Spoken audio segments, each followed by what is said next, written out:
Assalamu alaikum, brother Zakir Naik.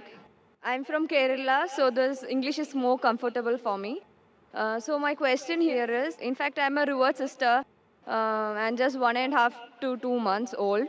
And I try my family to make them understand what Islam is and all that. So today, my dad put a condition like, you go to temple, you come with me to temple. So I will come here in peace conference. So as my dad is a very good person, he's kept his promise. He's come to peace conference. So my question is, what I did is was for the cause, for a good cause. But I had to go to temple, and I was always telling House Bilani min Shaitanir Rajim. So what I did, was it wrong? And second piece of advice, what would you like to, advise my, not advise, but at least make him understand what this Islam is. And I'm sure he's somewhere and he's listening. बहन का सवाल है कि वो केरला से है और अंग्रेज़ी में और महारत रखती है। मैं बम्बई से और मैं भी अंग्रेज़ी में महारत रखता हूँ, लेकिन मजबूरी है क्योंकि ये सवाल जो आपका सेशन उर्दू या हिंदी में है, तो मैं जिद्दोजहद कर रहा हूँ कि लोगों को पैगाम पहुँचाऊँ इस ज़बान में। बहन का सवाल है कि चंद महीने पहले, 2 या 3 महीने पहले उसने इस्लाम कबूल किया है और उसके वालिद जो एक अच्छे इंसान हैं, जब वालिद को उसने कहा कि आप पीस कॉन्फ्रेंस में आओ, तो वालिद ने शर्त लगाई कि आप अगर टेंपल में आएंगे, मंदिर में आएंगे, तो मैं पीस कॉन्फ्रेंस में आऊँगा। तो उसके वालिद तो पीस कॉन्फ्रेंस में आ गए। तो क्या उसने जो शर्त लगाई वो सही थी या गलत थी?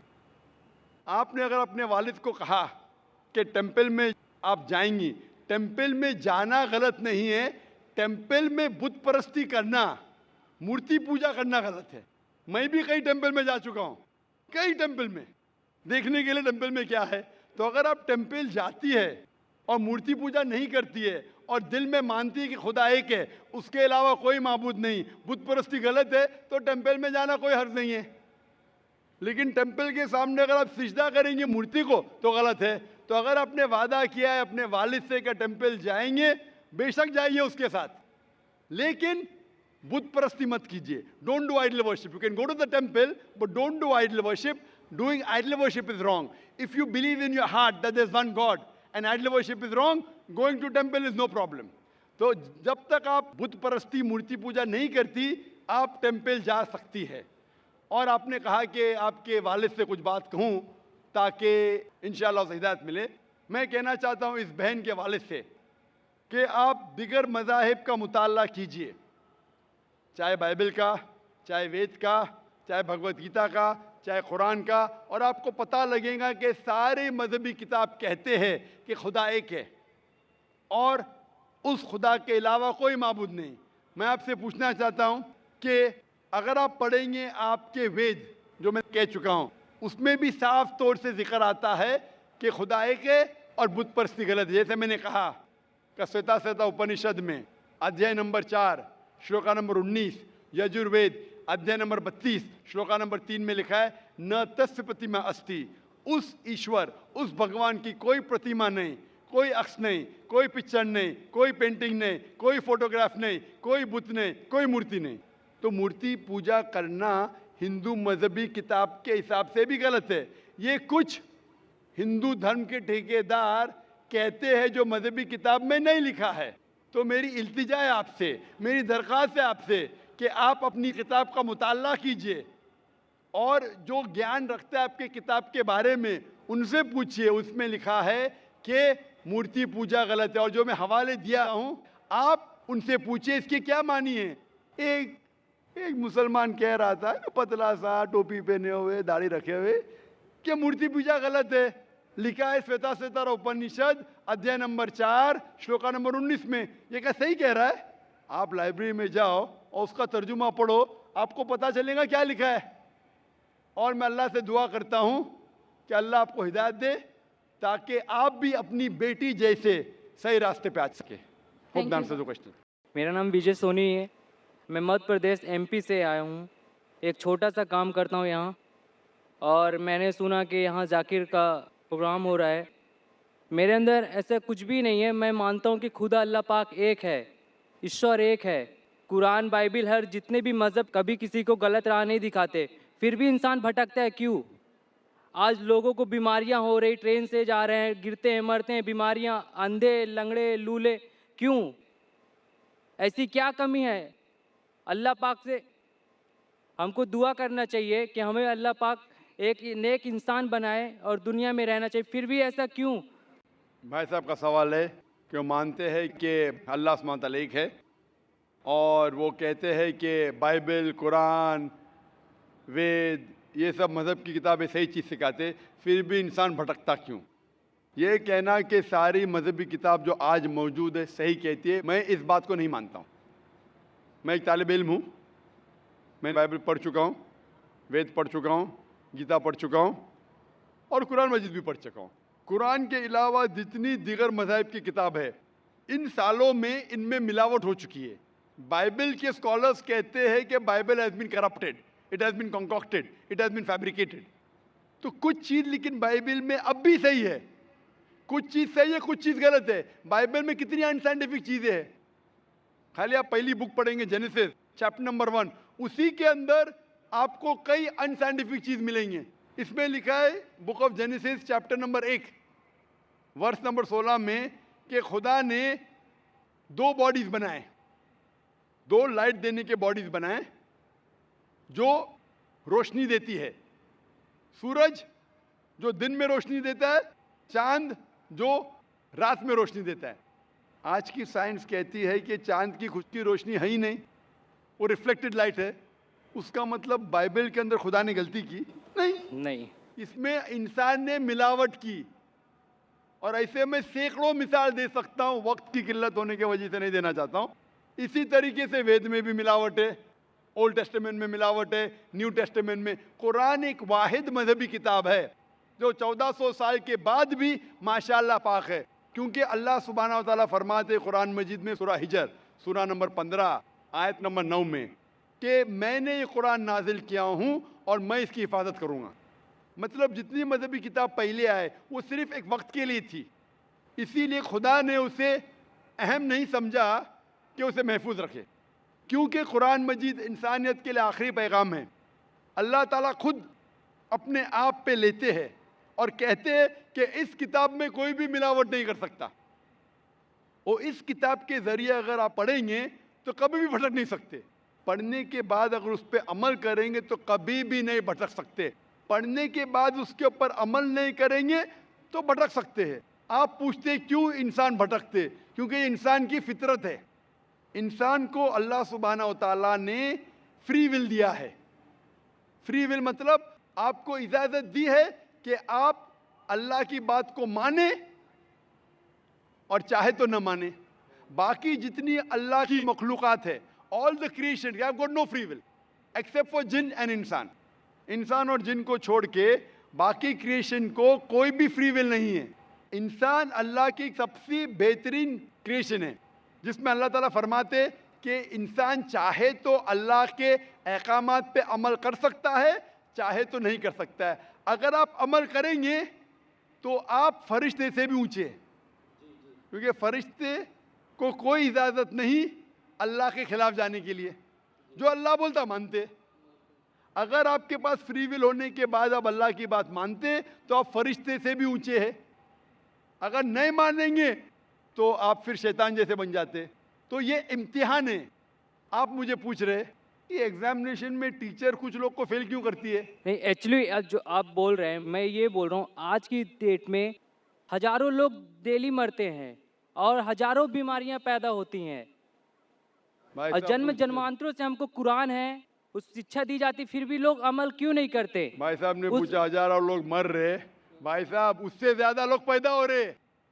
हजारों खुदा- लोग मर रहे, उससे ज्यादा लोग पैदा हो रहे हैं। पैदा हो ये रहे हैं ना। मरने से आप जहन्नम में नहीं जाएंगे। मरना मतलब इम्तिहान का टाइम, घंटी बज गई। इंसान एक भाई साहब, हाँ आप सवाल कह रहे, मुझे जवाब देना है, बाकी लोग भी ठहरे हुए। जी जी आप अगर सवाल पे सवाल पूछते जाएंगे तो बाकी लोग को वक्त नहीं मिलेगा। जी उसूल है क्या, एक सवाल पूछना।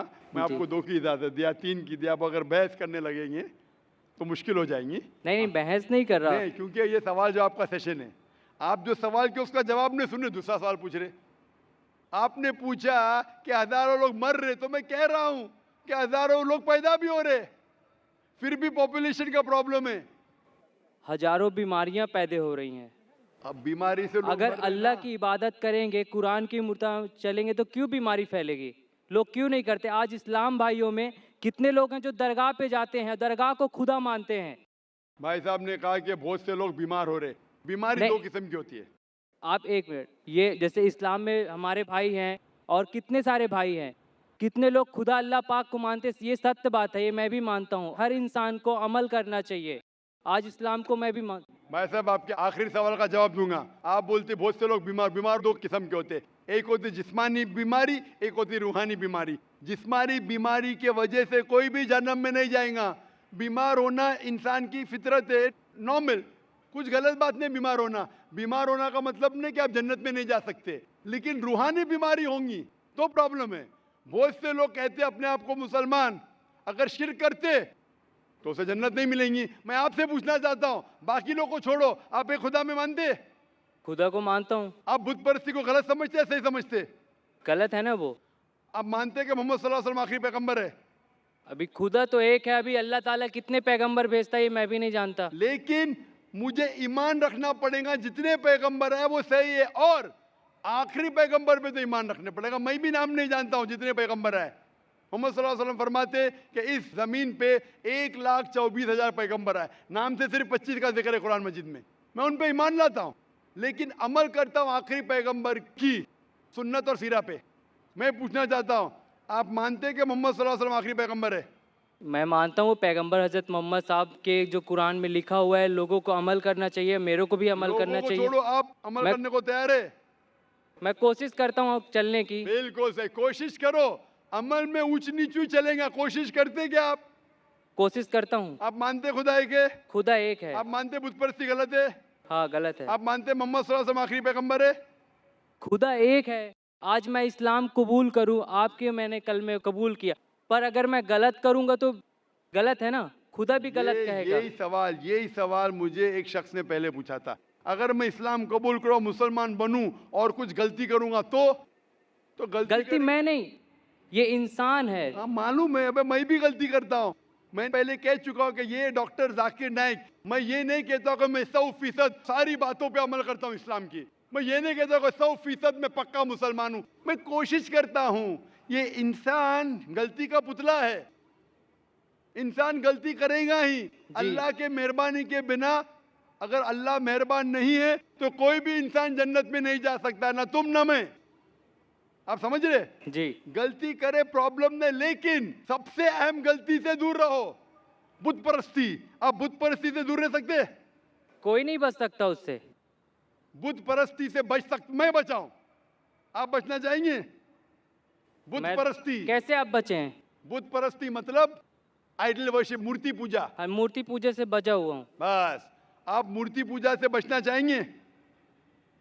आप बचे ना मूर्ति पूजा से? खुदा, आप वादा देते जिंदगी में मूर्ति पूजा नहीं करेंगे?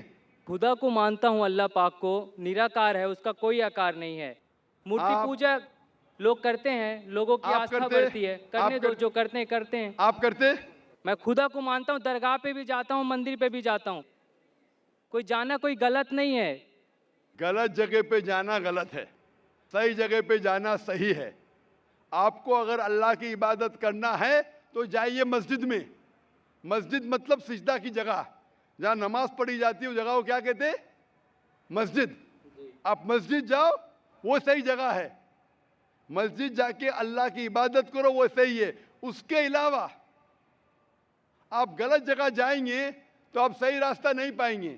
इसीलिए मैं कहता हूँ, आपको सिर्फ अल्लाह की इबादत करना चाहिए, मूर्ति पूजा नहीं करना चाहिए, और अल्लाह के पैगंबर पे मानना चाहिए। अगर आप 3 चीज़ पे मानते कि खुदा एक है, उसके अलावा कोई माबूद नहीं है, और मूर्ति पूजा गलत है, और मानते हैं कि मोहम्मद सल्लल्लाहु अलैहि वसल्लम पैगंबर है, तो आप इस्लाम के रिलीजन में दाखिल हो सकते। अमल आस्ते आस्ते आएगा, अमल आस्ते आस्ते आएगा। जरूरी नहीं आज आपने इस्लाम कबूल किया तो 100% मुस्लिम होंगे।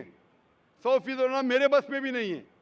हमें कोशिश करना चाहिए, धीरे धीरे 50%, 60%, 70, जितना हो सके उतना बेहतर है। लेकिन पहले दाखिला तो लेना चाहिए। आप स्कूल में पहले दाखिल तो लो। उस खुदा पाक के हमारे दिल में, लोग कहते हैं रूह जो अजय अमर है, वो कभी मर नहीं सकती, नापाक नहीं हो सकती। और वो चीज़ अपने अंदर है, उसके एक अंश है हम लोग, जिसको कभी देखा नहीं है किसी ने। खुदा को देखने की जरूरत नहीं, खुदा के अहकामात पे अमल करने की जरूरत जी, है। जी, जी। खुदा की ताकत देखो, खुदा का पावर देखो, वही काफी है। बहुत खुदा है। को खुद देखना जरूरी नहीं है। आप अगर एक खुदा में मानते, बुत परस्ती नहीं करते और पैगंबर में मानते मोहम्मद सल्लल्लाहु अलैहि वसल्लम, वो काफी है शुरू होने के लिए। फिर उनके अहकामात पे कुरान पढ़िए, अमल कीजिए, वो बाद में आएगा। आप एडमिशन लेना चाहते? मैं खुदा को, अल्लाह पाक को मानता हूँ और मानता रहूँगा। पर मैं ये नहीं सोचता कि मतलब अभी आपके बोलने से मैं मानता हूँ कि आप सही बोल रहे हैं, कोई गलत नहीं है, पर मेरा दिल एक्चुअली बोल रहा है कि खुदा निराकार है, उसको दिल से पुकारो, वो है। और लोगों को यहाँ से इस कैंप पार्क जाने के बाद लोग सोचेंगे कि गलत बोला, अच्छा बोला, लोग उसमें खूबियाँ निकालेंगे, और जो सही है वो अल्लाह ताला की बात को समझेगा। और यहाँ से कितने हज़ारों लोग हैं और लाइव टेलीकास्ट आज टीवी पे देख रहे हैं, उन सभी से गुजारिश करूँगा कि उस अल्लाह पाक निराकार ईश्वर पे अमल करें, ना कि एक दूसरे की बुराई करें। और आपसे भी मैं ये चाहता हूँ, दरख्वास्त चाहता हूँ कि आप बहुत बड़े हैं एज में और मैं आपसे बहुत छोटा हूँ, और ज्ञान में भी आप मेरे से काफ़ी बड़े हैं, पर एक मैं मूर्ख बालक हूँ। और मैं यही जानता हूँ कि खुदा अल्लाह पाक एक है। लोगों को सिर्फ ईमान रखना चाहिए, इंसानियत रखना चाहिए, और उस खुदा अल्लाह पाक को राह में चलना चाहिए, कोशिश करना चाहिए। भाई साहब कहते खुदा है कि मैं दुआ करूंगा अल्लाह ताला आपको और हिदायत दे। जब आपके दिल से आप मान लेंगे कि ये मज़हब सही आप कर सकते हैं, अभी आप अगर उससे संतुष्ट नहीं है तो मैं बिल्कुल नहीं कहूँगा कि आप इस्लाम कबूल करें। और पढ़िए कुरान मजीद के बारे में, जब आप लोग को बोल रहे खुदा एक है, आप कबूल कर रहे क्या रहे, वो आप जाने और आपका खुदा जाने। मैं दुआ करता हूँ अल्लाह से आपको हिदायत दे। मैं चाहूँगा कि कोई वॉलंटियर अगर इसको कुरान मजीद का तर्जुमा देख सके, उसको पढ़िए, और कुछ अगर परेशानी पेश है कुरान मजीद के बारे में, आप मुझे इंशाल्लाह डोंगरी में आके सवाल कर सकते हैं। नहीं, Hope that answers the Quran question. में कोई गलत नहीं लिखा हुआ है। सर मेरा नाम रविंद्र शंकर बलैया है। मैं हिंदू धर्म से नहीं हूँ, लेकिन मैं सनातन धर्म से बिलोंग करता हूँ। सर आपसे एक क्वेश्चन पूछने से पहले कहना चाहूँगा कि मेरे क्वेश्चंस एक नहीं है, मेरे क्वेश्चन 3-4 है। If you don't mind so can we carry on? भाई साहब का सवाल है, 3-4 क्वेश्चन है, क्या पूछ सकता हूँ? भाई साहब एक पूछे, अभी खाली हमारे पास 15 मिनट है। आमतौर पे मैं 3 या 4 मिनट लेता हूँ। 3 या 4 सवाल का आपसे ही ख़त्म हो जाएगा पूरा। सारे लोग लाइन में खड़े हैं, किसको हार्ट अटैक हो सकता है, किसको ब्रेन हेमरेज हो सकता है। आपका सबसे अहम सवाल पूछिए, सबसे अहम सवाल। ठीक है सर। जैसे कि आप कहते हैं कि जो हमारे भगवान होगा उसमें सबसे टॉप पे अल्लाह को आपने दर्जा दिया हुआ है, तो मैं सर कहना चाहूँगा कि आपके इसमें माता पिता का दर्जा भी मैंने पढ़ा है, तो माता पिता का दर्जा भी आपने कहा है कि एक अच्छा दर्जा है। जैसे अल्लाह ने कहा है कि माँ एक ऐसी चीज़ है जो मेरे बाद जिनका जिक्र होना चाहिए तो माँ का जिक्र होना चाहिए। तो मेरा सवाल यही है सर कि जब माँ एक बच्चे को जन्म देती है तो बच्चे का जो पहला लफ्ज़ होता है वो माँ क्यों होता है, वो अल्लाह क्यों नहीं होता? भाई साहब का अच्छा सवाल है। वो कह रहे थे मैं हिंदू नहीं हूँ, मैं सनातन धर्म से हूँ। अक्सर लोग कहते हैं ये सनातन धर्म एक शाखा है हिंदुइज्म की। आप कहते हैं आम हिंदू ने मैं मानता हूँ, क्योंकि सनातन धर्म के बारे में पढ़ चुका हूँ। सनातन धर्म वाले मानते खुदाई के, मानते बुत परस्ती गलत है, मूर्ति पूजा गलत है। आप भी मानते मूर्ति पूजा गलत है? सर मैंने पढ़ा है, मैं जैसे मेरे नहीं, आप कहते हैं आप सनातन धर्म से। हाँ सर। आप मानते मूर्ति पूजा गलत है? हाँ सर, मैं तो कहता ही हूँ। तो हर हिंदू इस पे अमल करना चाहिए कि खुदा एक है और मूर्ति पूजा गलत है। आपका सवाल था कि मैंने कहा सबसे ऊंचे दर्जे पे है अल्लाह, बिल्कुल सही। उसके बाद आते हैं वालिदैन। लेकिन बच्चा जब पैदा होता है वो सबसे पहला लफ्ज कहता है माँ। क्यों? अल्लाह क्यों नहीं? क्यों मैं बोलूं? क्योंकि अल्लाह को कहने की जरूरत नहीं। मैंने कह चुका हूं, हमारे आखिरी पैगंबर मोहम्मद सल्लल्लाहु अलैहि वसल्लम कहते हैं हर इंसान जब पैदा होता है, चाहे हिंदू खानदान में, ईसाई खानदान में, यहूदी खानदान में, वो पैदा होता है मुस्लिम जैसा। मतलब अपनी ज़िंदगी अल्लाह के अहकाम के हिसाब से मुताबिक बसर करता है। वो अल्लाह जानता है, अल्लाह को लफ्ज़ की ज़रूरत नहीं, आप और मुझे ज़रूरत है, अल्लाह जानता है। तो अल्लाह को बताने की ज़रूरत ही नहीं। जब पैदा होता है, दिल धड़कता है, तो अल्लाह जानता है ये मुस्लिम है। How can you say that? मैं ऐसे कैसे आप कह सकते हो कि दिल धड़कता है? तो ऐसा तो दिल तो हम आप सबका मेरा धड़कता जवाब है। सुनेंगे क्या? बीच में मुझे इंटरजेक्ट करेंगे? आपने सवाल पूछा, मैंने इंटरजेक्ट किया? आपने सवाल किया, मैंने इंटरजेक्ट किया? नहीं सर। तो मेरे जवाब को तो ख़त्म होने दो। जवाब ही नहीं ख़त्म हुआ, आप कैसा जानते? जवाब ख़त्म हुआ? खत्म हुआ कि नहीं? नहीं सर। नहीं हुआ। तो सर कह रहे, जरा बात तो मानो, खत्म तो दो।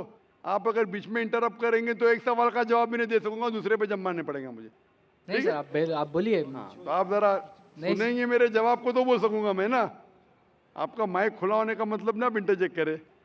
तो बच्चा जब पैदा होता है, मुझे कैसा पता है? क्योंकि किताब में लिखा है। अल्लाह के रसूल फरमाते हैं कि हर बच्चा जब पैदा होता है, खुदा कहता है हर बच्चा जब पैदा होता है मुस्लिम पैदा होता है। इसलिए मुझे पता चला है। आपने कुरान और हदीस नहीं पढ़ी, मैंने पढ़ा हूं। और दिल धड़कता, मैं डॉक्टर हूं, आपने डॉक्टरी की नहीं की। मैं डॉक्टरी क्या, मैं जानता हूं। बच्चा जब पैदा होता है सांस लेता है, सांस लेने से अल्लाह को पता चलता है ये मुस्लिम है, लेकिन इंसान को नहीं पता चलता है। तो माँ कहता है तो हमारे इंसान को पता चलता है माँ। तो सबसे पहले अल्लाह, फिर माँ। तो अल्लाह को पता लगने के लिए बोलने की जरूरत नहीं, उसका एक्शन ही कहता है कि वो मुस्लिम है। जब बच्चा पैदा होता है, वो सांस लेता है, दिल धड़कता है, वो ही कहता है कि वो मुस्लिम है। बोलने की जरूरत नहीं। जानवर से बात करने के लिए हम बोलेंगे, जानवर नहीं समझेंगे, उनकी जबान अलग होती है, हमारी जबान अलग है। तो बच्चा माँ जब कहता है, मम्मी कहता है, अक्सर म से आता है, अक्सर म से आता है। तो ये लफ्ज आसान लफ्ज है बोलने के लिए सारी जबानों में, चाहे इंग्लिश है, चाहे हिंदी हो, चाहे मराठी हो, माँ बोलना आसान है। इसीलिए ये लफ्ज म से आता है, माँ, मम्मी, मदर, अक्सर। तो ये आसान लफ्ज है, इसीलिए वो माँ जब लफ्ज सुनती है खुश होती है। अल्लाह उसके पहले ही जानता है। तो अल्लाह सबसे अव्वल है। को दिल धड़कता है, सांस लेते है, अल्लाह को मालूम पड़ जाता है। आपको नहीं पता चलता है, मुझे नहीं पता चलता। मुझे तो पता लग गया, आपको अब तक पता नहीं चला क्योंकि आपने रिसर्च नहीं किए। आप मुझे पूछेंगे ये बीमारी की दवा क्या है, मैं बीमार, बुखार है मुझे, तो मैं बोलूँगा क्रोसिन लो, मेटासिन लो, पैरासीटामोल लो। आपको कैसा पता चला? क्योंकि मैंने मेडिसिन किया। आपने किए? नहीं किए, इसलिए पता है मुझे। तो मैं किताबें पढ़ा हूँ, मजहबी किताबें पढ़ा, इसलिए मुझे पता। आपने पढ़ी है? तो आप भी पढ़िए। मैं आपसे पूछना चाहता हूँ, मैंने आपके सवाल का जवाब दिया, मैं अभी सवाल पूछना चाहता हूँ आपसे। आप सनातन धर्म से, आप मानते खुदा एक है? हाँ। आप मानते हैं कि मूर्ति पूजा गलत है? हाँ। आप मानते हैं कि आखिरी पैगंबर मोहम्मद सल्लल्लाहु अलैहि वसल्लम है? सर लिखा गया है तो मैं मानता हूँ। मैंने इतने हवाले दिया। वो बहन ने सवाल किया कि मोहम्मद सल्लल्लाहु अलैहि वसल्लम का जिक्र क्या है। मेरी पूरी तकरीर 1 घंटे की, मैंने 1 घंटा तो लिया नहीं, 10 मिनट के अंदर इतने हवाले दिया। सैकड़ों में से कम 25-30 हवाले तो दिया होगा, 25-30 कम से कम, सैकड़ों में से। मैं पूछना चाहता हूँ, आप मानते हैं कि मोहम्मद सल्लल्लाहु अलैहि वसल्लम आखिरी पैगंबर है? सर आपको जवाब देने से पहले कहना चाहूँगा कि ये मेरे किताब में लिखा गया है, हमारे धर्म में लिखा गया है, तो मैं मानता हूँ उसे। बिल्कुल सर। तो वही तो कह रहा हूँ मैं पहले कह चुका हूँ, आप हर धार्मिक किताब के तालो इला कलिमतिन सवाइम बैना बैनकुम, कुरान में लिखा है सूरह इमरान में सूरह नंबर 3 आयत नंबर 64 में, आओ उस बात की तरफ जो आप और हम में यकसा है। जो आपकी किताब और मेरी किताब में यकसा, उसके ऊपर तो अमल करो। जो इख्तिलाफी बातें कल डिस्कस करेंगे। आपकी हिंदू मजहब की किताब में, आपके वेद में लिखा है, कुरान में लिखा है खुदा एक है। आपकी किताब में लिखा है बुत परस्ती हराम है, मेरी किताब में लिखा है।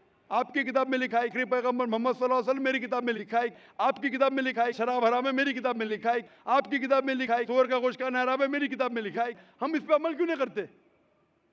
और अगर आप मानते खुदा है कि बुत परस्ती गलत है, मोहम्मद सल्लल्लाहु अलैहि वसल्लम आखिरी पैगंबर है, आपकी किताब में लिखा है कि पैगाम पे अमल करो, आप करते? कल की अवतार, आखिरी अवतार, वालिद का नाम था विष्णु यास अब्दुल्ला, माता का नाम था सुमति आमिना। पैदा हुए महफूज जगह पे, अमन की जगह पे, मक्का। वही मिली गारे हीरा में, गए शिमाल की तरफ नॉर्थवर्ड, वापस आ गए, मक्का से मदीना गए, फिर मक्का आ गए। उनके 4 दोस्त, इतने सब गहराई में दिया है। लिखा है कि आप मानो कि वो आखिरी पैगंबर है, उसके पैगाम पे अमल करो। आप अमल करना चाहेंगे? सर फिलहाल मैं हिंदू धर्म से, तो मैं तो नहीं कर सकता। वही कहता हूँ ना, आप अपनी किताब के पैगाम पे अमल नहीं कर सकते तो और रिसर्च कीजिए। मैं चाहूँगा कि आप कुरान मजीद का तर्जुमा पढ़िए। आपकी किताब में लिखा है कि आखिरी अवतार, कल के अवतार मोहम्मद सल्लल्लाहु अलैहि वसल्लम में, उसके पैगाम पे अमल करना चाहिए। कम से कम आप कुरान मजीद का तर्जुमा पढ़िए, वो ज़बान में, जो ज़बान में आपको महारत है उसमें पढ़िए। इंशाअल्लाह ये आपके लिए हिदायत बन सकेंगी और आप नजात पाएंगे। Hope the answers the question. अस्सलामु अलैकुम व रहमतुल्लाहि व बरकातुहू। जी खुशामदीद दोस्तों, उम्मीद करता हूँ वीडियो आपने पूरी देखी होगी और आपको पसंद भी आई होगी। भाइयों दोस्तों, इस्लाम एक ऐसा मज़हब है जो कि मियाना रवी इख्तियार करता है, जो किफ़ायत शुआरी का जो है ना दर्स आपको देता है, जो आपको ये बताता है कि आपने हमेशा से किफ़ायत शुआरी इख्तियार करनी है।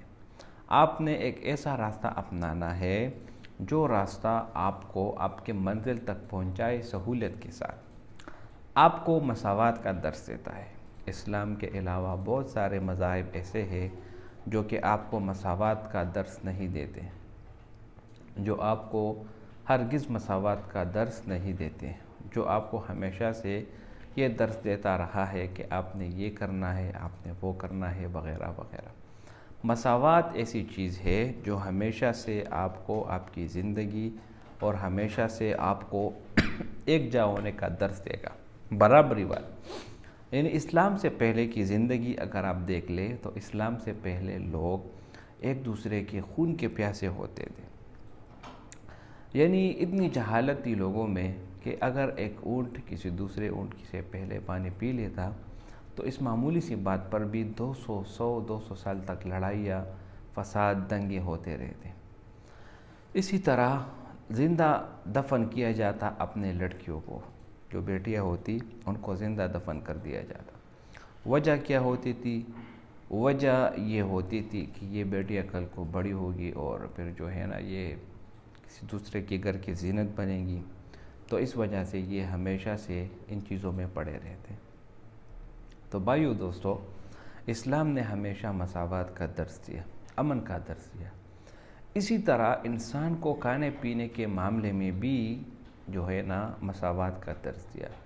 जो चीज़ें इंसान के फ़ायदे के लिए है उनका खाने का हुक्म दिया गया, और जिसमें इंसान का फ़ायदा ना हो उससे मना कर दिया गया। मिसाल के तौर पर गोश्त खाना हलाल जानवरों का, जिस तरह गाय, बकरी, भैंस, ये सब चीज़ें हलाल है। क्योंकि इसके जो गोश्त होते हैं उसमें कार्बोहाइड्रेट्स, उसमें प्रोटीन्स, उसमें विटामिन्स, ऐसी चीज़ें पाई जाती है जो कि इंसान के लिए बहुत ही मौजूद है। इसी तरह अगर इंसान अपने मुंह के अंदर जो दांत है, दांतों का स्ट्रक्चर अगर आप देख लें तो दांतों की जो बनावट है और दांतों का जो स्ट्रक्चर है वो भी इंसान को इस बात पर लाता है कि इंसान को खाने के लिए इन्हीं चीज़ों की ज़रूरत पड़ती है। इंसानों ये जो है ना दांत, ये निकले हुए दांत जो होते हैं ये दरिंदे के भी होते हैं और दरिंदा गोश्त खाता है, तो लिहाजा इंसान को भी गोश्त की इजाज़त है। अक़लन और शरअन दोनों तरीक़ों से इंसानों को गोश्त खाने की इजाज़त है। तो यहाँ पर जो वीडियो आपने देखा, ये हिंदू ये कहता है कि मुझे जो है ना कोई बीमारी लग गई थी और मेरा इलाज नहीं हो रहा था। अब इलाज ना होना वो दूसरी बात है, लेकिन ये कहता है कि जब मैंने गोश्त खाया तो उससे मेरा मसला हल हो गया। अब बहुत ज़्यादा गोश्त खाना ये भी सेहत के लिए मुज़र है, इसलिए एक अंदाज़े से आपको गोश्त खाना होगा। तो भाइयों दोस्तों, अगर आपने देखा होगा ये हिंदू में अक्सर गोश्त के नाम पर नारेबाजी होती है, गोश्त ना खाना, और इसी तरह गोश्त के मामले में ये बहुत ही ज़्यादा जो है ना अपने मज़हब का इस्तेमाल करती है। इसी तरह गाय को माता मानना वगैरह वगैरह। तो डॉक्टर ज़ाकिर नाइक ने यहाँ पर साइंस का प्रूफ भी दिया और इसी तरह जो हिंदू की किताब है उसकी भी उसको जवाब दिया गया। तो भाइयों दोस्तों, अगर इस्लाम में गोश्त खाने का कोई नुकसान होता तो आज तमाम मुसलमान जो है ना गोश्त की वजह से ही मर जाते, लेकिन ये बात गलत है। अल्लाह ताला ने इंसानों की जो है ना मुसलमानों की आसानी के लिए चीज़ें हलाल कर दी है, लिहाजा हलाल को हलाल जानो, हराम को हराम मानो, इसी में ही आपकी कामयाबी है। उम्मीद करता हूँ ये वीडियो आपको पसंद आई होगी। अगर वीडियो आपको पसंद आए तो इस चैनल को सब्सक्राइब करें। बहुत शुक्रिया।